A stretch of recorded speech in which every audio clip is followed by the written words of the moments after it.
স্টেথোস্কোপের গাটা ঠান্ডা, ভাঙা চশমাটা চুপ। হাসি মুখে মেয়েটা ফটোর ফ্রেমে, সামনে জ্বলন্ত ধূপ। ডাক্তারিতে চান্স পাওয়ার খবরে হয়তো সেদিন মেয়েটার বাড়ি জুড়ে ছিল হইচই। রান্নাঘর থেকে খুন্তি হাতে দৌড়ে বেরিয়েছিল মা, চিৎকার করে বলেছিল, ওগো সুখবর আছে, পাড়া প্রতিবেশী সব গেলে কই? ওগো মেজ বৌদি শুনছো, মেয়ে তো ডাক্তারিতে চান্স পেল। এই রুনুর মা, আরে বাবা, আমার মেয়ের খবর কি তোমাদের কানে গেল? মেয়ে আমার আরজি করের ডাক্তার হতে চলল। জানো বৌদি, মনে হয় গত জন্মের পুণ্য হয়তো এবার সত্যি হয়ে পড়ল। আত্মীয় স্বজন এসে উত্তর দিয়েছিল, ব্যাস আর চিন্তা কি বৌদি, তোমার মেয়ে তো আমাদেরও মেয়ে। অসুখ বিসুখ মানে এবার এই বাড়িতেই ডাক্তার। মা বলেছিল, আরে কি যে সব বলো বৌদি, এসব না তোমাদের বাড়াবাড়ির আবদার। শুনো বৌদি, আমার মেয়ে না দেশের সব খবর জানে।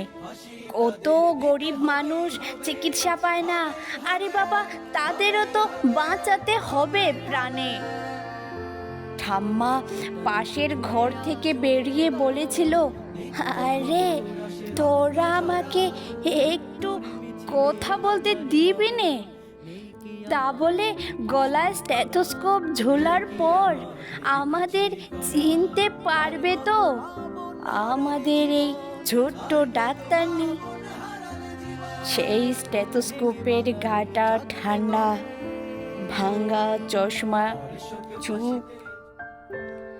হাসি মুখে মেয়েটা আজ ফটোর ফ্রেমে, সামনে জ্বলন্ত ধূপ।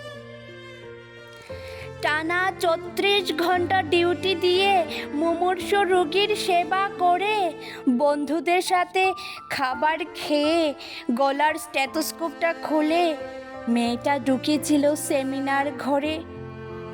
ভেবেছিল দু চোখ বুজে একটু জিরিয়ে নেই। সেই যে দু চোখ বন্ধ হয়েছিল, সে দু চোখ আর খোলেনি। সেমিনার রুমে যে ক্লান্ত ডাক্তারনি ঢুকেছিল, সকালে সে বেরিয়েছিল ক্ষত বিক্ষত বডি হয়ে। আর স্টেথোস্কোপের গাটা ঠান্ডা, ভাঙা চশমাটা চুপ।